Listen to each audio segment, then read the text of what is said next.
Hi mister Shah Jahan, അസ്സലാമു അലൈക്കും. വലൈക്കും സ്സലാം. എനിക്ക് താങ്കളോടായിട്ട് ചോദിക്കാൻ ഇന്ന് കുറച്ച് സെറ്റ് ഓഫ് ക്വസ്റ്റ്യൻസ് ഉണ്ട്. അതിനുള്ള ഏറ്റവും നല്ല അവസരമായിട്ടാണ് ഇന്ന് ഞാൻ കാണുന്നത്. ഇന്ത്യൻ മുസ്ലിം പേഴ്സണൽ ലോ അഥവാ ശരിയത്ത് ആക്ട്, അതിനെക്കുറിച്ചിട്ട് വളരെ പ്രസക്തമായിട്ടുള്ള ചോദ്യങ്ങളാണ് എനിക്ക് ഉന്നയിക്കാനുള്ളത്. താങ്കൾ എങ്ങനെയാണ് പേഴ്സണലി ഇന്ത്യൻ ശരിയത്ത് നിയമത്തെ നോക്കിക്കാണുന്നത്? പിന്നെ എല്ലാ രാജ്യത്തും ഒരേ നിയമമാണോ ഉള്ളത്? അതുമാത്രമല്ല, ഇപ്പോൾ പ്രത്യേകിച്ച് നമ്മുടെ ശരിയത്ത് നിയമത്തെക്കുറിച്ച് അങ്ങിങ്ങായിട്ട് ചില പ്രശ്നങ്ങൾ പറയപ്പെടുന്നതായിട്ട് കേൾക്കുന്നുണ്ട്. അതിനെക്കുറിച്ചും താങ്കൾക്കുള്ള അഭിപ്രായം എന്താണ്? ഓക്കെ സുഹാനി, നല്ല ചോദ്യമാണ്, നല്ല വിഷയമാണ്, വളരെ പ്രസക്തമായ വിഷയമാണ്, പ്രത്യേകിച്ച് ഈ കാലഘട്ടത്തിൽ. ശരീഅത്ത് എന്ന് പറഞ്ഞാൽ അതൊരു തൊട്ടാ കൈകൊള്ളണ വിഷയമാണ്. ഇപ്പോൾ ശരീഅത്ത് കാലഘട്ടത്തിനനുസരിച്ച് മാറണം, ശരീഅത്ത് വികാസക്ഷമമാണ് എന്നൊക്കെ നമ്മൾ പറയുമ്പോൾ വലിയ കോലാഹലങ്ങൾ ഉണ്ടാവുകയാണ് ചെയ്യുന്നത്. ശരീഅത്ത് യഥാർത്ഥത്തിൽ വികസിച്ചുകൊണ്ടേയിരിക്കേണ്ടതാണ്. അള്ളാഹു വ്യത്യസ്ത ശരീഅത്തുകളാണ് വ്യത്യസ്ത കാലത്ത് വ്യത്യസ്ത പ്രവാചകന്മാർക്ക് കൊടുത്തിട്ടുള്ളത്. മാത്രമല്ല, ഒരേ കാലത്ത് വന്ന, ഇപ്പോൾ ഉദാഹരണം ലൂത്ത് നബിയും ഇബ്രാഹിം നബിയും സമകാലികരായ പ്രവാചകന്മാരാണ്, പക്ഷെ രണ്ട് പ്രദേശത്താണ്. ആ രണ്ട് പ്രദേശത്ത് വന്ന പ്രവാചകന്മാർക്ക് രണ്ട് ശരീഅത്താണ് കൊടുത്തിട്ടുള്ളത്. അപ്പോൾ ശരീഅത്ത് കാലദേശങ്ങൾക്കനുസരിച്ച് കൊണ്ടിരിക്കണം, അപ്പോഴും സമൂഹം മുമ്പോട്ട് പോകുള്ളൂ. പക്ഷേ ഇത് ഒരു 99% മുസ്ലിങ്ങളും അത് അംഗീകരിക്കുന്നില്ല, പണ്ഡിതന്മാരും അത് അംഗീകരിക്കുന്നില്ല, മുഖ്യധാര അംഗീകരിക്കുന്നില്ല. അപ്പോൾ അതുകൊണ്ട് തന്നെ ശരീഅത്തിൻ്റെ വിഷയത്തിൽ ഒരു വലിയ ധാരണ ഇല്ലാതെയാണ് സമൂഹം ഓടിക്കൊണ്ടിരിക്കുന്നത്. സമൂഹത്തിൻ്റെ പിന്നോക്കാവസ്ഥക്ക് ഇത് വലിയ കാരണമായിട്ടുമുണ്ട്. ഒന്ന്. രണ്ടാമത്തത്, ഇന്ത്യൻ ശരീഅത്ത് ആക്ടിനെ കുറിച്ച് വ്യത്യസ്ത നാടുകളിൽ വ്യത്യസ്ത നിയമങ്ങളാണ്, ശരീഅത്ത് നിയമങ്ങളാണുള്ളത്. പേഴ്സണൽ ലോയെക്കുറിച്ചാണ്. മറ്റേ ശരീഅത്ത് വലിയ വിഷയമാണ്, നമ്മൾ നേരത്തെ പറഞ്ഞത് നമ്മൾ വിശദമായിട്ട് ചർച്ച ചെയ്യേണ്ട വിഷയമാണ്. അതിലേക്ക് നമുക്ക് പിന്നെ കിടക്കാം. ഇന്ത്യൻ ശരീഅത്ത് ആക്ടിനെ കുറിച്ച് പറയുകയാണെങ്കിൽ നമുക്ക് അതിനെക്കുറിച്ച് ചില കാര്യങ്ങൾ പറയാനുണ്ട്. ഇസ്ലാമിക ശരീഅത്തിനെ കുറിച്ച് ഡീറ്റെയിൽ ആയിട്ട് നമ്മളിന്ന് സംസാരിക്കുന്നില്ല, ഒരു പക്ഷേ നമുക്ക് വേറൊരു ദിവസം മറ്റൊരു അവസരത്തിൽ നോക്കാം. ഇന്നിപ്പോൾ ഞാൻ ചോദിക്കാൻ ഉദ്ദേശിക്കുന്നത്, ഇന്ത്യൻ ശരീഅത്ത് നിയമം അതിൽ പറയപ്പെടുന്നത് സ്ത്രീവിരുദ്ധമായിട്ടും കുറച്ച് നീതികേടും ആയിട്ടുള്ള കാര്യങ്ങൾ നടക്കുന്നുണ്ടെന്ന് ചിലർ പറയുന്നുണ്ട്. അതിൽ എത്രത്തോളം വസ്തുതയുണ്ടെന്ന് എനിക്കറിയില്ല. അപ്പം താങ്കളുടെ അഭിപ്രായം എന്താണ്? Okay, Indian Muslim personal law അഥവാ ഇന്ത്യൻ ശരീഅത്ത് ആക്ട്, ഇത് ബ്രിട്ടീഷുകാരുടെ കാലത്ത് അഥവാ 1937 ഒരു പാഴ്സിയായ എന്ന് ഞാൻ എടുത്ത് പറയാൻ കാരണം അദ്ദേഹം മുസ്ലിം പോലും അല്ലാത്ത ഒരാളെന്നുള്ള ആൾക്കാണ്. അല്ലാതെ ഒരു മുസ്ലിം അല്ലാത്ത ആൾക്ക് ഈ നിയമം ക്രോഡീകരിച്ചുകൂടാ എന്നുള്ള അർത്ഥത്തിലല്ല, അദ്ദേഹം വലിയ നിയമജ്ഞനാണ്. ബ്രിട്ടീഷുകാർ ഈ സർ DF മുള്ളയെ ചുമതലപ്പെടുത്തിയതാണ് മുസ്ലിം പേഴ്സണൽ ലോ ക്രോഡീകരിക്കാനായിട്ട്. അപ്പോൾ അദ്ദേഹം ചെയ്തത് എന്താണെന്ന് വെച്ചാൽ, അദ്ദേഹം പല മുസ്ലിം പണ്ഡിതന്മാരായിട്ട് ബന്ധപ്പെട്ടു. എന്നിട്ട് എനിക്കിങ്ങനൊരു ദൗത്യം ഞാൻ ഏറ്റെടുത്തിട്ടുണ്ട്, നിങ്ങളുടെ കോൺട്രിബ്യൂഷൻസ് വേണം എന്ന് പറഞ്ഞിട്ട്. പക്ഷേ മുസ്ലിം പണ്ഡിതന്മാർ അതിനെ പോസിറ്റീവായിട്ട് കണ്ടില്ല, പോസിറ്റീവായിട്ട് അപ്രോച്ച് ചെയ്തില്ല അതിനെ. അങ്ങനെ ഇദ്ദേഹം മുസ്ലിം കസ്റ്റമറി പഠിച്ചു. ലോകത്തുള്ള മുസ്ലിം കസ്റ്റമറി എന്ന് പറഞ്ഞാൽ പരമ്പരാഗതമായി തുടർന്നു വരുന്ന നിയമങ്ങളെക്കുറിച്ച് പഠിച്ചിട്ട് അദ്ദേഹം അതൊരു പുസ്തകം എഴുതി വെക്കുകയാണ് ചെയ്തത്. പ്രിൻസിപ്പിൾ ഓഫ് മുഹമ്മദൻ ലോ എന്ന് പറഞ്ഞിട്ടൊരു പുസ്തകം.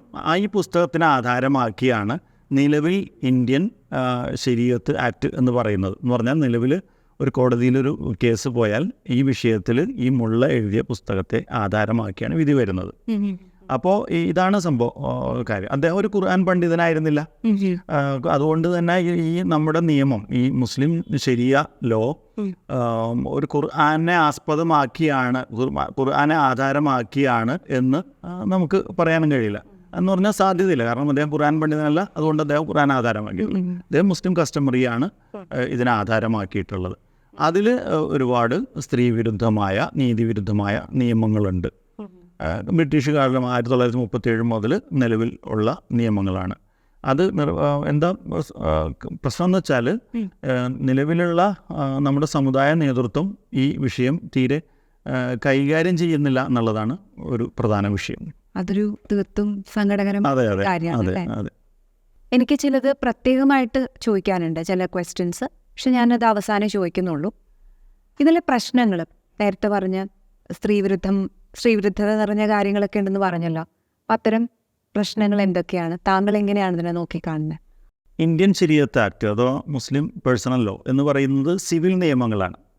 ഈ സിവിൽ നിയമങ്ങളെ അത് വളരെ വ്യാപകമായ നിയമങ്ങളാണ്. നമ്മളെ ഇത് ഇപ്പോൾ പാർലമെൻറ്റ് പാസ്സാക്കിയ ചില നിയമങ്ങളുണ്ട്. അതാണ് ഒന്നാമത് 1937 ശരിയ ആക്ട്. പിന്നെ 1939 dissolution of Muslim marriage act. പിന്നെ 1952 വന്ന വഖഫ് ആക്ട്. പിന്നീട് 1986 മുസ്ലിം വിവാഹ മോചന സംരക്ഷണ നിയമം. പിന്നീടാണ് 2019 വന്ന മുത്തലാഖ് നിരോധന നിയമം. ഇങ്ങനെ ഈ 5 നിയമങ്ങളാണ് പാർലമെൻറ്റ് പാസ്സായത്.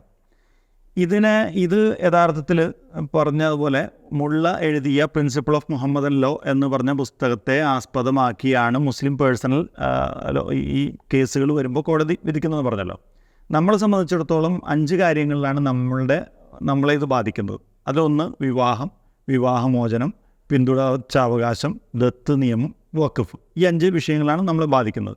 അതിൽ തന്നെ നമ്മൾ ഇപ്പോൾ കൈകാര്യം ചെയ്യുന്നത് പിന്തുടർച്ചാവകാശം അഥവാ ഇൻഹെറിറ്റൻസ്, ഇതിനെക്കുറിച്ചിട്ടുള്ളതാണ്. എന്താ പറയുക, അനന്തരാവകാശ നിയമങ്ങളെക്കുറിച്ചാണ് നമ്മൾ സംസാരിക്കുന്നത്. ഇന്ത്യയിൽ ഓരോ മതവിഭാഗങ്ങൾക്കും ഓരോ പേഴ്സണൽ ലോ ഉണ്ട്. ഓരോ സിവിൽ കോഡുകളുണ്ട്. ഹിന്ദു കോഡുണ്ട്, ക്രിസ്ത്യൻ കോഡുണ്ട്, അതേപോലെ തന്നെ മുസ്ലിം കോഡ്, മുസ്ലിം പേഴ്സണൽ ലോ. ഇതിൽ ചില കാര്യങ്ങൾ ഖുർആൻ വിരുദ്ധമാണ്, ഖുർആൻ പറയുന്നതിനെതിരാണ്, അതേപോലെ നീതി വിരുദ്ധമാണ്. ഇതിനെക്കുറിച്ചാണ് യഥാർത്ഥത്തിൽ നമ്മൾ ചർച്ച ചെയ്യേണ്ടതും നമ്മൾ അന്വേഷിക്കേണ്ടതും. ഇന്ത്യൻ ശരീഅത്ത് ആക്ടിൽ പെൺമക്കൾ മാത്രമുള്ള രക്ഷിതാക്കളുടെ കാര്യമാണ് ഞാൻ ചോദിക്കാൻ പോകുന്നത്. അനന്തര സ്വത്ത് ഇങ്ങനെ ഡിസ്ട്രിബ്യൂട്ട് ചെയ്യുന്ന ഒരു സമയത്ത് പകുതിയോ അല്ലെങ്കിൽ 2/3 ആ ഒരു ഷെയറാണ് പെൺമക്കൾക്ക് കിട്ടുക എന്നുള്ള ഒരു കാര്യം കേൾക്കുന്നുണ്ട്. അത് എത്രത്തോളം ശരിയാണ്? അതിലെന്തെങ്കിലും നീതികേട് നടക്കുന്നതായിട്ട് തോന്നിയിട്ടുണ്ടോ? തീർച്ചയായിട്ടും നീതികേടല്ലേ. അതായത് പെൺമക്കൾ മാത്രമുള്ള, അതായത് ഒരു മകളോ അല്ലെങ്കിൽ ഒന്നിലധികം പെൺമക്കളോ ഉള്ള പിതാക്കന്മാരുടെ സ്വത്ത് ഒരാളുണ്ടെങ്കിൽ പകുതി, ഒന്നിലധികം ആളുണ്ടെങ്കിൽ 2/3, ബാക്കി സഹോദരങ്ങൾക്ക് പോകുന്നുള്ള നിയമം. ഈ നിയമം ഖുർആന് വിരുദ്ധമാണ്, അനീതി നിറഞ്ഞതാണ്. ഖുർആനെ ദുർവ്യാഖ്യാനം ചെയ്തിട്ടാണ് ഇങ്ങനെ ഒരു നിയമം ഉണ്ടാക്കിയിട്ടുള്ളത്. സൂറത്തുൽ നിസായിലെ 176 ആയത്ത് അഥവാ ഏറ്റവും അവസാനത്തെ ആയത്ത് കലാലയെക്കുറിച്ചുള്ള ആയത്താണ്. കലാലയെക്കുറിച്ച് അവർ താങ്കളോട് വിധി തേടുന്നു എന്ന് പറഞ്ഞിട്ട് ഖുർആൻ അതിന് മറുപടി പറയണം. അല്ലാഹു പ്രവാചകന് പറഞ്ഞു കൊടുക്കുകയാണ് ഈ കലാല എന്താണെന്ന്. അതായത് ആ മരിച്ച ആൾക്ക് മക്കളില്ലെങ്കിൽ എന്ന് പറഞ്ഞിട്ടാണ് തുടങ്ങുന്നത്. മക്കളില്ലെങ്കിൽ എന്ന് പറയുന്നത് ആൺമക്കളില്ലെങ്കിൽ എന്നുള്ള ദുർവ്യാഖ്യാനത്തിലൂടെയാണ് ഇങ്ങനെ ഒരു നിയമം ചുട്ടെടുത്തത്. അപ്പോൾ അത് തികച്ചും അനീതി. കാരണം ഒരു ആൺകുഞ്ഞ് ഒരു കുടുംബത്തിൽ ജനിച്ചില്ല എന്നുള്ള ഒരൊറ്റ കാരണം കൊണ്ട് അവർ എന്ത് ചെയ്യുന്നു? അപ്പോൾ ഒരു കുടുംബത്തിൽ മാത്രമല്ല, ഇത് നല്ലൊരളവിൽ സ്ത്രീവിരുദ്ധമാണ്, നീതിവിരുദ്ധമാണ്, യുക്തിക്കും ബുദ്ധിക്കും നിരക്കാത്ത കാര്യങ്ങളാണ്. അപ്പോൾ അതിൻ്റെ ഭാഗമായിട്ടാണ് ഇത് വന്നിട്ടുള്ളത്. പെൺമക്കൾ മാത്രമുള്ള രക്ഷിതാക്കളുടെ സ്വത്ത് ഭാഗിക്കുമ്പോൾ പകുതി സഹോദരന്മാരിലേക്ക്, അതായത് മരിച്ച വാപ്പാടെ സഹോദരന്മാരിലേക്ക് പോകുന്നുള്ളത് ഒരു നിലക്കും ന്യായീകരിക്കാൻ പറ്റിയ സംഗതിയല്ല, ഖുർആന് വിരുദ്ധമാണ്. മക്കളില്ലാത്ത ആവുമ്പോൾ മാത്രമാണ് അത് പോവുള്ളൂ. അതിന് മക്കൾ എന്നുള്ളിടത്ത് ആൺമക്കൾ എന്നുള്ള രീതിയിൽ വ്യാഖ്യാനിച്ചുകൊണ്ട് ദുർവ്യാഖ്യാനമാണത്. അങ്ങനെയെങ്കിൽ ഈ സ്വത്തുക്കൾ മക്കളുടെ പേരിൽ നേരത്തെ രജിസ്റ്റർ ചെയ്താൽ പോരെ? അത് പറ്റും, പക്ഷേ അതിന് ചില പരിമിതികളുണ്ട്. മക്കളുടെ പേരിൽ രജിസ്റ്റർ ചെയ്യുക എന്ന് പറഞ്ഞാൽ, ഇപ്പോൾ ഗിഫ്റ്റ് ഡീഡ് ഉണ്ടാക്കുക 1.2% അതിന് സ്റ്റാമ്പ് ഡ്യൂട്ടി വരുന്നുള്ളൂ. എന്ന് പറഞ്ഞാൽ 1 കോടി ഉള്ള ആൾക്ക്, ഒരു 5 കോടിയുള്ള ആൾക്ക് ഒരു 6 ലക്ഷം രൂപ വരും. പക്ഷേ ഇത്രയൊന്നും പ്രശ്നങ്ങൾ മാത്രമല്ല, അതിൽ മാതാപിതാക്കളുടെ കാലശേഷം എന്ന് വ്യവസ്ഥ ചെയ്യാൻ പറ്റില്ല. അതിൻ്റെ ആദായം കിട്ടുന്ന ബിൽഡിംഗ് ആണെങ്കിൽ അതിൻ്റെ ആദായം എടുക്കാം എന്നൊക്കെ വ്യവസ്ഥ വെക്കാം. അതോടൊപ്പം മക്കൾക്ക് അത് വിൽക്കാനുള്ള അധികാരമുണ്ട്, മാതാപിതാക്കളുടെ ഒപ്പോടുകൂടെ തന്നെ അത് വിൽക്കാനുള്ള അധികാരമുണ്ട്. അപ്പോൾ അത്രയും കോംപ്ലിക്കേഷൻ ഇല്ലാത്ത ചില പരിഹാരങ്ങൾ കിടക്കുമ്പോൾ ഈ ഒരു നിയമത്തെ മറികടക്കാൻ, ഈ ഒരു അനീതി നിറഞ്ഞ നിയമത്തെ മറികടക്കാൻ മക്കളുടെ പേരിൽ രജിസ്റ്റർ ചെയ്യുന്നിടത്ത് ചില അപകടങ്ങളുണ്ട്. അങ്ങനെ രജിസ്റ്റർ ചെയ്ത് കൊടുത്തിട്ട് മാതാപിതാക്കളെ പുറത്താക്കുന്ന അവസ്ഥ ഉണ്ടായിട്ടുണ്ട്. ഇപ്പോൾ ഉദാഹരണം പെൺമക്കൾ, അവരുടെ ഭർത്താക്കന്മാർ ഏത് ലെവലിലുള്ള ആളുകളാണെന്ന് പറയാൻ പറ്റില്ല. പ്രത്യേകിച്ച് ഇവർ രോഗാവസ്ഥയിലോ വാർദ്ധക്യാവസ്ഥയിലൊക്കെ ആവുമ്പോൾ അവർ പുറത്താക്കപ്പെടാനോ അവഗണിക്കപ്പെടാനും കൂടുതൽ സാധ്യതയുള്ള സമയം. അങ്ങനത്തെ ഒരു റിസ്കിയായ ഒരു കാര്യമാണ്. അപ്പോൾ ഈ ഒരു ഇതിനെ അനീതി നിറഞ്ഞ നിയമത്തെ മറികടക്കാൻ ഇത്രയും റിസ്കിയായ ഇതിലേക്ക് എത്തേണ്ട ഒരു ഗതികേടിലേക്ക് നമ്മുടെ സമുദായത്തെ കൊണ്ടെത്തിച്ച ഒരു നിയമമുണ്ടല്ലോ, അതിന് കളവൊരുക്കിയ അല്ലെങ്കിൽ അത് തിരുത്താൻ ശ്രമിക്കാത്ത നമ്മുടെ പുരോഹിത വർഗം ഇതിനൊരു കുറ്റക്കാരാണ്. അപ്പോൾ അതല്ലാത്ത ചില പരിഹാരങ്ങളും നമുക്ക് പറയാനുണ്ട്, അതിലേക്ക് നമുക്ക് വരാം. അപ്പോഴും ഗിഫ്റ്റിനല്ലേ പ്രശ്നം, ഗിഫ്റ്റ് കൊടുക്കുന്നതിനല്ലേ പ്രശ്നമായിട്ടുള്ളൂ? വസിയത്ത് ചെയ്യാലോ? ഇന്ത്യൻ മുസ്ലിങ്ങൾക്ക് വസിയത്തോ അതോ വില്ലെഴുതി വെക്കുക? കടലാസിൻ്റെ വില പോലുമില്ല. ഇന്ത്യൻ മുസ്ലിങ്ങൾക്ക് വില്ലെഴുതി വെക്കാൻ കഴിയില്ല, വസിയത്ത് ചെയ്യാൻ കഴിയില്ല. എന്നാൽ ഖുർആനിലാകട്ടെ വസിയത്ത് നിർബന്ധമാണെന്ന് പറയാം. അവിടെയാണ് വൈരുദ്ധ്യം കിടക്കുന്നത്. ഖുർആനിലാകട്ടെ വസിയത്ത് നിർബന്ധമാണ്. അപ്പോൾ ഇത് കണ്ടോ, സൂറത്തുൽ ബഖറയിലെ 180 ആയത്ത്, ഇതിന് തൊട്ട് ശേഷമാണ് കേട്ടോ ഈ നോമ്പിൻ്റെ ആയത്ത് തുടങ്ങുന്നത്. രണ്ടിലും ഉപയോഗിച്ചിരിക്കുന്ന പദം ഒന്നാണ്. ഇപ്പോൾ കുത്തിബ അലൈക്കും സിയാമു കമ്മാ കുത്തിബ, അങ്ങനെയുള്ള നോമ്പിൻ്റെ ആയത്തോടാണ് എന്നിട്ട് നാം നോമ്പ് നിയമമാക്കിയത്. ഇതേപോലെ സൂറത്തുൽ ബഖറയിലെ 180 ആയത്താണ് ഞാൻ വായിക്കുന്നത്. കുത്തിബ അലൈക്കും ഇദാ ഹളറ അഹദക്കുമുൽ മൗത്തു ഇൻ തറക്ക ഖൈറൽ വസിയത്തിൽ വാലിദൈനി വല്ലഖ്റബീന ബിൽ മഅറൂഫ് ഹക്കൻ അലൽ മുത്തഖീൻ. എൻ്റെ പരിഭാഷ ഇങ്ങനെയാണ്: നിങ്ങളിൽ ആരെങ്കിലും മരണാസന്നനായാൽ അവർക്ക് ശേഷിപ്പ് സ്വത്തുണ്ടെങ്കിൽ മാതാപിതാക്കൾക്കും അടുത്ത ബന്ധുക്കൾക്കും ന്യായമായ നിലയിൽ വസിയത്ത് ചെയ്യാൻ നിങ്ങൾ ബാധ്യസ്ഥരാണ്. ഹക്കൻ അലൽ മുത്തഖീൻ, സൂക്ഷ്മതയുള്ളവർക്ക് ഇത് ഒഴിച്ചുകൂടാനാവാത്ത കടമയാണ് എന്നാണ് അതിൽ പറഞ്ഞിട്ടുള്ളത്. അപ്പോൾ ഇത്രയും വളരെ നിർബന്ധപൂർവ്വം പറഞ്ഞ ഒരു കാര്യം ഇന്ത്യൻ മുസ്ലിങ്ങൾക്ക് ഇന്ത്യൻ ശരീഅത്തിൽ വ്യവസ്ഥയില്ല എന്ന് പറഞ്ഞാൽ അത് ചെയ്യാൻ കഴിയില്ല എന്നുള്ള ഒരവസ്ഥ.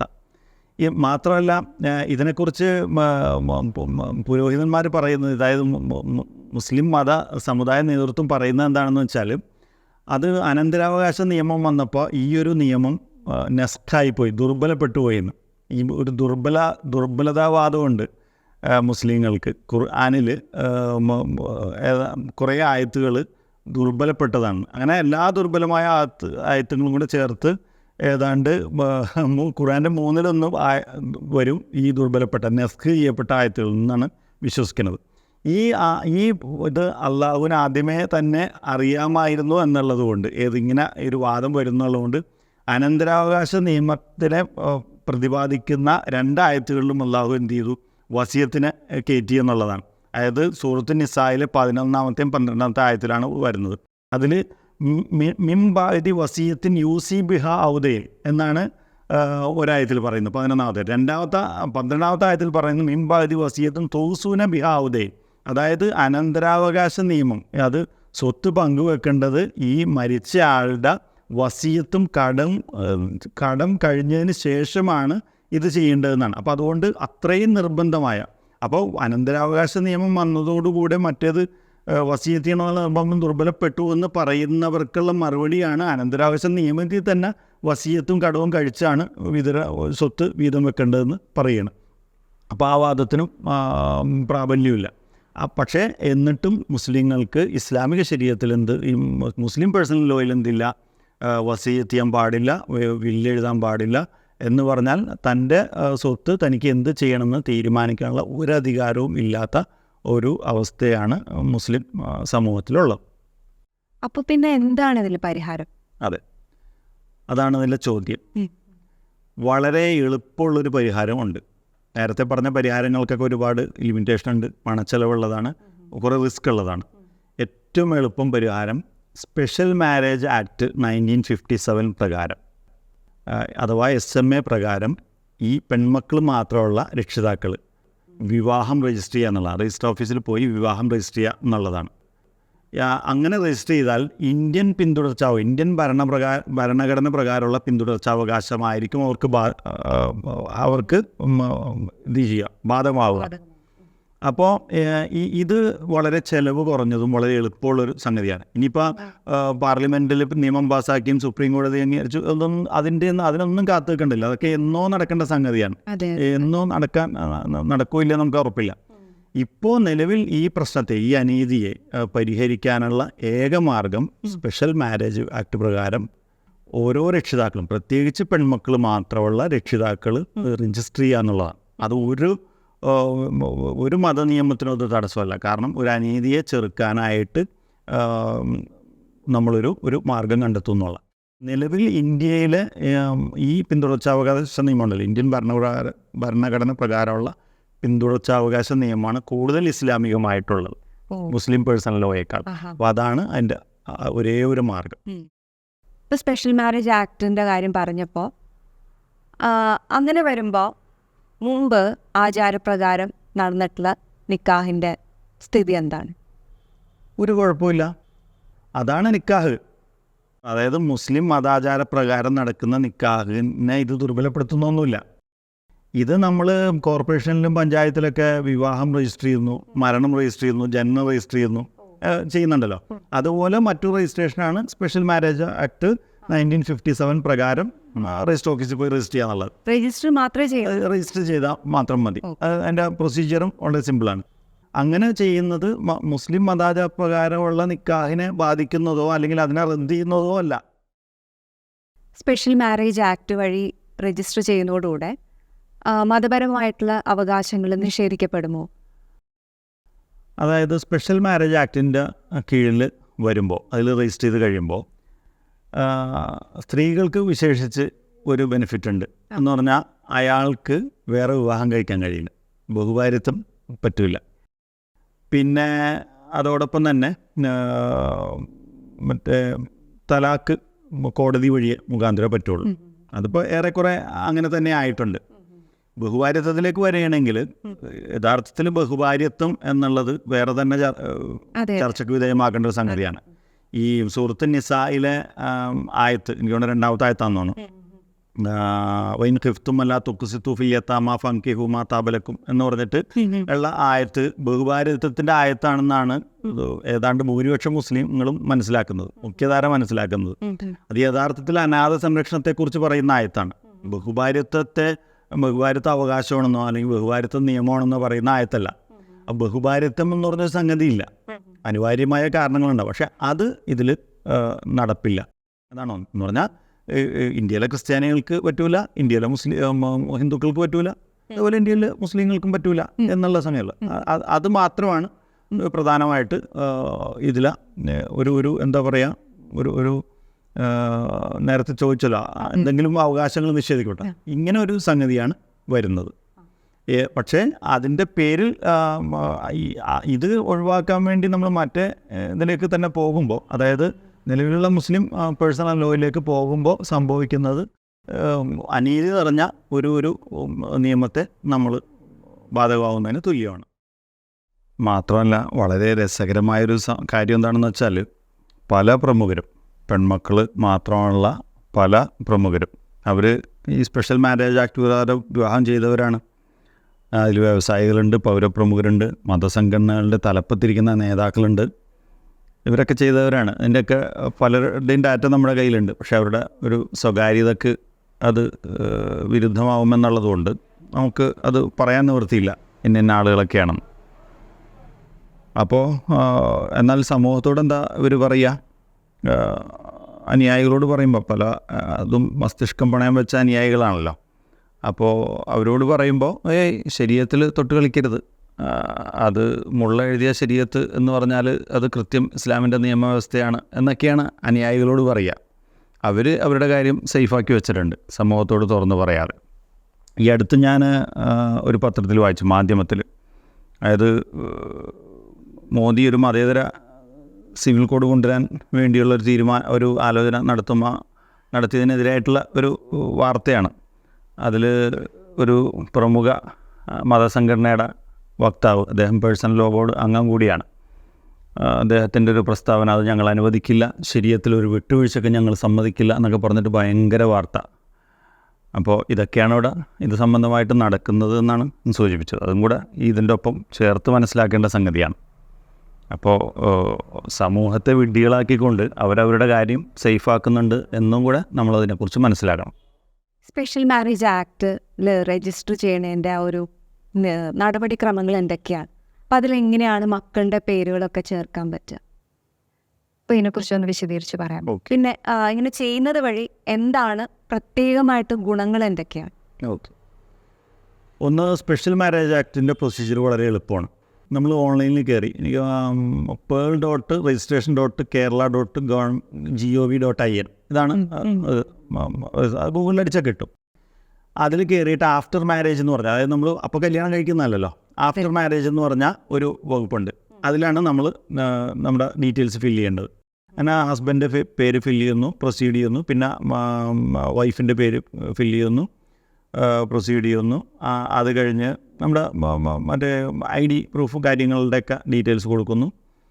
അതിനുശേഷം പ്രിൻ്റ് ഔട്ട് എടുക്കുന്നു, അതിൽ ഫോട്ടോ ഒട്ടിക്കുന്നു. ആ ഫോട്ടോ ഗസറ്റഡ് ഓഫീസർ അറ്റസ്റ്റ് ചെയ്യുന്നു. അറ്റസ്റ്റ് ചെയ്ത നമ്മുടെ പ്രിൻ്റ് ഔട്ട് വീണ്ടും ഈ സൈറ്റിൽ കയറി അപ്ലോഡ് ചെയ്യുന്നു. 110 രൂപ അവിടെ ഫീസായിട്ട് ഓൺലൈനിൽ അടക്കുന്നു. ആ പ്രിൻ്റ് ഔട്ടുമായിട്ട് നേരെ രജിസ്റ്റർ ഓഫീസ് ചെല്ലുന്നു, അവർക്ക് കൊടുക്കുന്നു. അവർ നമ്മുടെ വെച്ച ID പ്രൂഫും അതിൻ്റെ ID പ്രൂഫിൻ്റെ കോപ്പിയും ഒറിജിനലും തമ്മിൽ അവർ ചെക്ക് ചെയ്യുന്നു. ചെക്ക് ചെയ്തിട്ട് അവർ ഒറിജിനലൊക്കെ തിരിച്ചു തരും. എന്നിട്ട് പോയിക്കോളാൻ പറയും. കറക്റ്റ് ഒരു മാസം കഴിഞ്ഞ ശേഷം ഏത് ദിവസവും ചെന്നിട്ട് നമുക്ക് വിവാഹം രജിസ്റ്റർ ചെയ്ത് പോരാം. 50 രൂപയുടെ സ്റ്റാമ്പ് പേപ്പർ നമ്മുടെ ആ പുരുഷൻ്റെ പേരിൽ, ഭർത്താവിൻ്റെ പേരിൽ വാങ്ങി കൊണ്ടുപോകണം. അതിലാണ് അവർ സർട്ടിഫിക്കറ്റ് അടിച്ചു തരിക. ഇത്രേ പ്രൊസീജിയറുള്ളൂ. വളരെ 1323 രൂപയുടെ ഫീസാണ് അവിടെ അടക്കേണ്ടത്. കോർപ്പറേഷനിൽ എറണാകുളം രജിസ്റ്റർ ഓഫീസിൽ എൻ്റെ 1-2 സുഹൃത്തുക്കൾ ചെയ്തത് ഈ രീതിയിലാണ്. 1323 രൂപ ഫീസ്, 110 രൂപ ഓൺലൈനിലും. ഇത്ര ചിലവ് എന്ന് പറഞ്ഞാൽ ഒരു 1500 താഴെയുള്ള ഒരു ചിലവേ വരുന്നുള്ളൂ. പ്രൊസീജിയറും ഇത്രേ വരുന്നുള്ളൂ. അതിൻ്റെ ബെനിഫിറ്റ് എന്ന് പറഞ്ഞാൽ, ഒന്ന്, ആ പിതാവിൻ്റെ മുഴുവൻ അനന്തരാവകാശ സ്വത്തും മക്കൾക്ക് ലഭിക്കും എന്നുള്ളതാണ് ഒന്ന്. രണ്ടാമത്, അവർക്ക് വില്ലെഴുതി വെക്കാം. നമ്മുടെ സ്വത്തിൻ്റെ, അതായത് ഓരോരുത്തരുടെ സ്വത്തിൻ്റെ ഒരു അബ്സല്യൂട്ട് റൈറ്റ് അവർക്കുണ്ടാവും. അവർക്ക് ആർക്ക് വേണമെങ്കിലും അത് കൊടുക്കാവുന്ന നിലക്ക് വില്ലെഴുതി വെക്കാം. ആ വില്ലിന് വാല്യൂ ഉണ്ട്. ഇതാണ് അതുകൊണ്ടുള്ള ബെനിഫിറ്റ്. വേറെ ബെനിഫിറ്റുകളുണ്ടാവാം. നമ്മളുടെ ഈ വിഷയമായിട്ട് ബന്ധപ്പെട്ട കാര്യങ്ങൾ അത്രയേ ഉള്ളൂ എന്നാണ്. പിന്നെ ഇത് വളരെ കോസ്റ്റ് എഫക്റ്റീവ് ആയിട്ടുള്ളൊരു കാര്യം. അതെ, എളുപ്പമാണ്. മറ്റേത് നേരത്തെ പറഞ്ഞ റിസ്ക് ഒക്കെ നമ്മൾ പറഞ്ഞല്ലോ. അപ്പോൾ ഇത് എളുപ്പമാണ്. പിന്നെ നിയമം മാറാൻ ഏത് കാലത്ത് മാറുന്നു എന്ന് നോക്കിയിരിക്കേണ്ട. നമ്മുടെ മുമ്പിൽ ഇങ്ങനെ, അതായത് ഒരു പിതാവ് അതിൻ്റെ അവരുടെ പെൺമക്കളെ എന്താ പറയുക, അനാഥരാക്കി വിടുന്നതിന് പകരം ഇങ്ങനൊരു സംഗതി ചെയ്തിട്ട് പോകല്. അതുകൊണ്ട് എൻ്റെ അതിൽ എല്ലാ പെൺമക്കൾ മാത്രമുള്ള പിതാവും മാതാവും, അതായത് രക്ഷിതാക്കൾ, അവർ SMA ചെയ്യണം എന്നുള്ളതാണ് എനിക്ക് പറയാനുള്ളത്.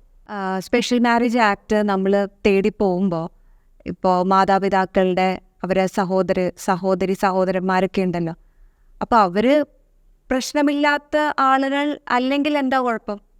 അവർ നല്ല ആളുകളാണെങ്കിൽ മനസ്സിലായി എന്ന് പറഞ്ഞാൽ, അവര് നല്ല ആളുകളാണെങ്കിൽ അവർക്ക് ഇത് ബാധകമല്ലല്ലോ, അവർക്ക് റിസ്ക് ഇല്ലല്ലോ എന്നല്ലേ ഉദ്ദേശം. ഓക്കെ.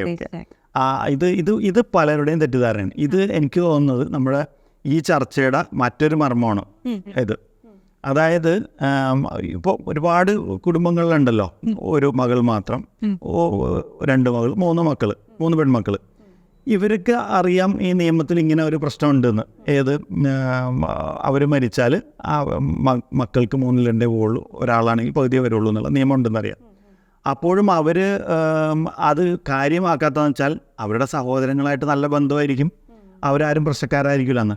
പ്രശ്നക്കാരാണോ അല്ലേ എന്നുള്ളതല്ല, ഈ ആൾ മരിച്ചാൽ ഈ മക്കൾക്ക് ആ സ്വത്ത് എന്തെങ്കിലും ക്രയവിക്രയം ചെയ്യണമെങ്കിൽ ഇവരുടെ ഒപ്പ് വേണം.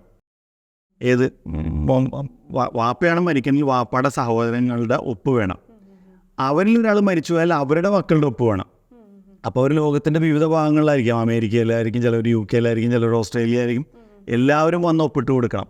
ഒന്ന് ആലോചിച്ച് നോക്കിയാൽ, സ്വന്തം വാപ്പാടെ മുതൽ മറ്റുള്ളവരുടെ ഒപ്പോടുകൂടെ മാത്രമാണ് ഈ സ്വന്തം മകൾക്ക് കൈകാര്യം ചെയ്യാൻ പറ്റുമെന്നുള്ളത് എത്ര ഗതികേടാന്ന് നോക്കി ഈ നിയമ ദുർവ്യാഖ്യാനം കൊണ്ട്. ഇനി അതിലൊരാൾ മരിച്ചു പോയാൽ ഇവരുടെ മക്കൾ പലപ്പോഴും മൈനറായിരിക്കും, അവർ മേജർ ആവാതെ പിന്നെ ഒന്നും നടക്കില്ല. അങ്ങനെ ഇത് ഒന്നും ചെയ്യാൻ പറ്റാത്തൊരവസ്ഥയിൽ നിറയിക്കുന്ന ഒരുപാട് കുടുംബങ്ങൾ കേരളത്തിലുണ്ട്. പലരും അതിനെ വിചാരിക്കുന്നത് ഇത് അള്ളാഹുവിൻ്റെ വിദ്യ, അള്ളാഹുവിൻ്റെ നിയമമാണല്ലോ. അള്ളാഹുവിൻ്റെ നിയമമാകുമ്പോൾ അത് നമുക്ക് പറ്റുമോ ഇല്ലേ, അല്ലെങ്കിൽ നമുക്കത് നീതിയാണോ എന്നൊന്നും നോക്കൂല. അള്ളാഹുവിൻ്റെ നിയമമാണെങ്കിൽ അത് നമ്മൾ സഹിച്ചല്ലേ പറ്റൂ എന്നുള്ള ഒരു തെറ്റായ ധാരണയുടെ പുറത്താണ് ആളുകൾ ഇതൊരു ഈ റിസ്ക്കും എടുക്കുന്നത്. അതേസമയം ഇത് തെറ്റായ നിയമമാണ്, ഖുർആനും ദുർവ്യാഖ്യാനം ചെയ്തിട്ടാണ് ഇങ്ങനെ ഒരു നിയമം ഉണ്ടാക്കിയത് എന്ന് തിരിച്ചറിയുന്നതോടുകൂടെ ആണ് ആളുകൾക്ക് ഇതിലേക്ക് വരാൻ കഴിയുള്ളൂ. അതോടൊപ്പം തന്നെ നല്ല ബന്ധത്തിൽ കഴിയുന്ന മാമാന്മാർ, കൊച്ചപ്പന്മാർ, മുത്തപ്പന്മാർ ഒക്കെ ആണെങ്കിൽ പോലും അവർ വന്ന് ഒപ്പിട്ട് കൊടുക്കാതെ, ഇപ്പോൾ ചിലപ്പോൾ അവർക്ക് ഒരു സഹോദരൻ മരിച്ചു പോയിട്ടുണ്ടാവും. ഇപ്പോൾ എൻ്റെയൊക്കെ കുടുംബത്തിലുണ്ട് അങ്ങനെയുള്ള കേസുകൾ. അവരുടെ സഹോദരൻ മരിച്ചു പോയിട്ടുണ്ടാവും, അവരുടെ മക്കൾ പലയിടത്തായിരിക്കും. അതിൽ 2 പെൺമക്കളാണെങ്കിൽ അവരുടെ ഭർത്താക്കന്മാരാണ് പിന്നെ തീരുമാനിക്കുന്നത്. അവർ പറയാൻ സാധ്യതയുള്ളവർ ചോദിച്ചാൽ നമുക്ക് സ്വത്തും വേണ്ടൊന്നും വേണ്ട, പിന്നെ എന്തിനാണ് നമ്മൾ ഒപ്പിട്ട് കൊടുക്കുന്നത് എന്ന് പറഞ്ഞിട്ട് ഒപ്പിട്ട് കൊടുക്കാതിരുന്നാൽ ഈ ലീഗൽ ഹെയർഷിപ്പ് സർട്ടിഫിക്കറ്റ് വേണ്ട സമയത്ത് ഇവർ കിടന്ന് ബുദ്ധിമുട്ടേണ്ടി വരും. എന്ന് പറഞ്ഞാൽ നേരത്തെ പറഞ്ഞല്ലോ, ഒരു പിതാവ് മക്കളെ ഈ സ്വത്ത് കൈകാര്യം ചെയ്യേണ്ട ഒരു അവസ്ഥ വരുമ്പോൾ മറ്റുള്ള ആളുകളുടെ ഒപ്പിന് വേണ്ടി യാചിക്കുന്ന ഒരവസ്ഥയിലേക്ക് കാര്യങ്ങൾ എത്തിക്കലാണ് ഇതുവഴി സംഭവിക്കുന്നത്. അതുകൊണ്ട് നല്ലവരാണോ ചീത്തവരാണോ, അവർ സഹകരിക്കുന്നവരാണോ നിസ്സഹകരിക്കുന്നവരാണോ എന്നുള്ളതല്ല പ്രശ്നം. അവരുടെയോ അതിലാരെങ്കിലും മരണപ്പെട്ടു അവരുടെ മക്കളുടെയൊക്കെ ഒപ്പ് വേണ്ടി വരുന്ന ഒരവസ്ഥയിലാണ്. എന്തിനാണ് ഇത്രയും പാടുപെടുന്നത്? എന്തിനാണ് അത്രയും റിസ്ക് എടുക്കുന്നത്? എന്തിനാണ് ആ ഒരു ഭാഗ്യപരീക്ഷണം നടത്തുന്നത്? ഇതാണ് നമുക്ക് ആവശ്യത്തിൽ ചോദിക്കാനുള്ളത്. ഒരു കാര്യം ഇവിടെ ഉള്ളത്, അവർക്കൊരു ബാങ്കിൽ നോമിനി വെക്കാത്ത ബാങ്ക് അക്കൗണ്ട് ഉണ്ടെങ്കിൽ ആ ബാങ്കിൻ്റെ ഇയാൾ മരിച്ചതിന് ശേഷം ആ ബാങ്കിലുള്ള തുക ഇവർക്ക് മാറ്റാൻ പറ്റില്ല. ഈ ഒപ്പുകൾ വേണം. കാറിൻ്റെ ഒരു RC മാറ്റാൻ പറ്റില്ല. വാഹനങ്ങളുടെ ഒരു RC മാറ്റാൻ പറ്റില്ല. അവർക്ക് PF, ലൈഫ് ഇൻഷുറൻസ് പോലെയുള്ള അവർക്ക് സ്വത്തായിട്ട് എന്തൊക്കെയുണ്ടോ അതൊന്നും മാറ്റാൻ പറ്റില്ല ഇവരുടെയൊക്കെ ഒപ്പില്ലാതെ. അതാണ് അതിൻ്റെ ഒരു റിസ്കിയായ വശം. എത്രത്തോളം ഒരു SIM കാർഡ് പോലും മാറ്റാൻ കഴിയില്ല, പേരിലേക്ക് ആക്കാൻ കഴിയില്ല. അതാണ് അതിൻ്റെ വശം. അതും കൂടെ നമ്മൾ പരിഗണിക്കേണ്ടതാണ്. സ്പെഷ്യൽ മാരേജ് ആക്ടിനെ പറ്റി ഇത്രയും വിശദീകരിച്ച് പറഞ്ഞു തന്നപ്പോൾ എനിക്ക് തന്നെ വലിയൊരു ആശ്വാസം തോന്നുന്നുണ്ട്. അപ്പോൾ പിന്നെ ബാക്കിയുള്ളവരുടെ കാര്യം എന്തായിരിക്കും അല്ലേ? അപ്പോൾ സുഹാനിക്ക് ആശ്വാസം തോന്നാനുള്ള കാരണം സുഹാനിയുടെ കുടുംബത്തിൽ ഇങ്ങനെ ഒരു... അതെ തീർച്ചയായിട്ടും. അത് മാത്രമല്ല, ഇതെനിക്കൊരു പുതിയൊരു അറിവ്, പുതിയൊരു ലേണിംഗ്, പുതിയൊരു ഉൾക്കാഴ്ച തരുന്നൊരു കാര്യമായിട്ട് എനിക്ക് തോന്നി. വളരെ പ്രസക്തമായിട്ടുള്ളൊരു കാര്യമാണ് പറഞ്ഞത്. അപ്പോൾ ഒരുപക്ഷെ ഇന്നല്ലെങ്കിൽ കൂടിയും ഇത് നാളെ എല്ലാവരും ഇതിനെ വളരെ സീരിയസ് ആയിട്ട് എടുത്തേക്കാവുന്നൊരു കാര്യമായിട്ടാണ് എനിക്ക് തീർച്ചയായിട്ടും. അപ്പോൾ അതിനുവേണ്ടി ഇത്രയും നേരം ഒരു വാല്യുബിൾ ടൈം, താങ്കളുടെ വിലപ്പെട്ട സമയം ഇതിനു വേണ്ടി മാറ്റിവെച്ച് ഇത്രയും എളുപ്പമായിട്ട് എല്ലാ കാര്യങ്ങളും പ്രസൻറ്റ് ചെയ്തതിന് ഹൃദയത്തിൽ നിന്ന് നന്ദി ഞാൻ പറയുന്നു. അപ്പോൾ നമ്മുടെ ചർച്ച അവസാനിക്കുമ്പോൾ ഇതിവിടെ കൺക്ലൂഡ് ചെയ്യുന്ന സമയത്ത് എന്തെങ്കിലും സന്ദേശമോ അല്ലെങ്കിൽ എന്തെങ്കിലും അവസാനമായിട്ട് എന്തെങ്കിലും പറയാനുണ്ടോ? ഒന്നുമില്ല, ഇത്രയേ ഉള്ളൂ. അതായത് ഈ സന്ദേശം പരമാവധി ആളിലേക്ക് എത്തുക. അവരുടെ കാലശേഷം അവരുടെ മക്കൾ സ്വത്ത് കൈകാര്യം ചെയ്യാൻ അവരുടെ ബന്ധുക്കളുടെ മുമ്പിൽ പോയി യാചിക്കേണ്ട ഒരവസ്ഥ വരരുത്. ഏതൊക്കെ ടൈപ്പാണ് ബന്ധുക്കളെന്ന് പറയാൻ കഴിയില്ല. ആ സമയത്ത് ഇപ്പോൾ ഉള്ള അവസ്ഥ ആയിരിക്കില്ല ആ സമയത്ത്. പ്രത്യേകിച്ച് സ്വത്ത് കിട്ടും എന്നുള്ള ധാരണയോടുകൂടി ഇരിക്കുന്ന ബന്ധുക്കളടക്കം ഉണ്ടാവും. ഇപ്പം നല്ല ക്ലിയർ ആയിരിക്കും, പക്ഷെ ആ സമയത്തുള്ള സ്വഭാവം മാറും. അപ്പോൾ അങ്ങനെയുള്ളൊരു അവസ്ഥയിലുള്ള ഒരു റിസ്ക് ഒഴിവാക്കാൻ ഈ വീഡിയോ അത്തരം ആളുകളിലേക്ക് എത്തിക്കുക എന്നുള്ളതാണ് എനിക്ക് സംബന്ധമായിട്ട് പറയുന്നത്. എന്ന് പറഞ്ഞാൽ പരമാവധി ഈ ആശയത്തിന് പ്രചാരണം കൊടുക്കുക. അതാണ് ഇതിനെക്കുറിച്ച് എനിക്ക് കൺക്ലൂഡ് ചെയ്തുകൊണ്ട് പറയാനുള്ളത്. ഒരുപാട് കാര്യങ്ങൾ ചർച്ച ചെയ്യാനുണ്ട് ഇസ്ലാമിക ശരീഅത്തിനെക്കുറിച്ച്. മുഖ്യധാര വശങ്ങൾ തീരെ എന്ന് പറഞ്ഞാൽ ഇത്രയും ഇരകൾ ഇവിടെ ഉണ്ടായിട്ടും, ഇത്രയും അനീതി നിറഞ്ഞ നിയമങ്ങൾ ഇവിടെ ഉണ്ടായിട്ടും നമ്മുടെ സമുദായ നേതൃത്വം, നമ്മുടെ മുഖ്യധാര, നമ്മുടെ സമുദായ നേതൃത്വം ഇത് ശ്രദ്ധിക്കാതെ പോകുന്നു, ഇതിനെ അഡ്രസ്സ് ചെയ്യാതെ പോകുന്നു എന്ന് പറഞ്ഞാൽ മറ്റു എന്തൊക്കെയോ കാര്യങ്ങളിൽ അവർ അതൊന്നും ഞാൻ ചെറുതായിട്ട് കാണുന്നതല്ല, അതൊക്കെ പ്രസക്തം തന്നെയാണ്. പക്ഷേ ഭീകരമായ ഇങ്ങനെ ഒരു നിയമം, അനീതി നിറഞ്ഞ ഇങ്ങനെ ഒരു നിയമം ഇന്ത്യയിലുണ്ടായിട്ടും അത് മറ്റു രാജ്യങ്ങളിൽ പലയിടത്തും ഇല്ല. ഒരുപാട് ഞാൻ നേരത്തെ പറഞ്ഞല്ലോ, രേഖാശിലാ രൂപത്തിലുള്ള ശരീഅത്തല്ല കിടക്കുന്നത്. ഇസ്ലാം ലോകത്ത് മുഴുവൻ സ്ഥലത്തും ഒരൊറ്റ ഇസ്ലാമല്ല. ഇസ്ലാം തന്നെ ഒരുപാട് ടൈപ്പുണ്ട്. അത് ആചാരത്തിൽ, അനുഷ്ഠാനത്തിൽ, കർമ്മശാസ്ത്രത്തിൽ, വിശ്വാസത്തിൽ നിയമത്തിലൊക്കെ ഉണ്ട് ഈ വ്യത്യാസം. അപ്പോൾ നമ്മൾ കേട്ടാൽ തോന്നും ഒരു ഏകശിലാരൂപത്തിൽ അന്ന് മുതൽ ഇന്ന് വരെയും ഒരേ രൂപത്തിൽ ലോകം മുഴുവൻ. അങ്ങനെയല്ല. പല മദ്ഹബുകൾ, പല സംഘടനകൾ, പല തരീക്കത്തുകൾ, സുന്നി ഷിയ എന്നൊക്കെ പറഞ്ഞിട്ട് ഒരുപാട് ധാരകളുണ്ട്. ഇതേപോലുള്ള സിവിൽ നിയമങ്ങളും ഒരുപാട് വ്യത്യസ്തമായിട്ടുണ്ട്. എന്നിട്ടും ഇന്ത്യയിൽ എന്തുകൊണ്ടാണ് നമ്മുടെ സഭാ നേതൃത്വം, നമ്മുടെ സമുദായ നേതൃത്വം ഇത് അഡ്രസ്സ് ചെയ്യാത്തത്? ഇത് ഇത്തരം അനീതിയിലൂടെ തന്നെ നീങ്ങിക്കോട്ടെ എന്ന് വിചാരിക്കുന്നതുകൊണ്ടാണോ, അതോ ഖുർആനിൽ വേണ്ടത്ര അവഗാഹം ഇവർക്കില്ലാത്തതുകൊണ്ടാണോ, ഖുർആനിൽ ഗവേഷണം നടക്കാത്തതുകൊണ്ടാണോ എന്നൊക്കെ വേറെ ചിന്തിക്കേണ്ടതാണ്. അത്തരം വിഷയങ്ങൾ ഒരുപാട് ചർച്ച ചെയ്യാനുണ്ട്. നമുക്ക് ഇനിയും അവസരത്തിൽ ചർച്ച ചെയ്യാം. അതെ, ഇനി വീണ്ടും നമുക്ക് കൂടുതൽ ഇൻഷാ അല്ലാഹ്. ഓക്കെ, ചർച്ച ചെയ്യാം. ശരി.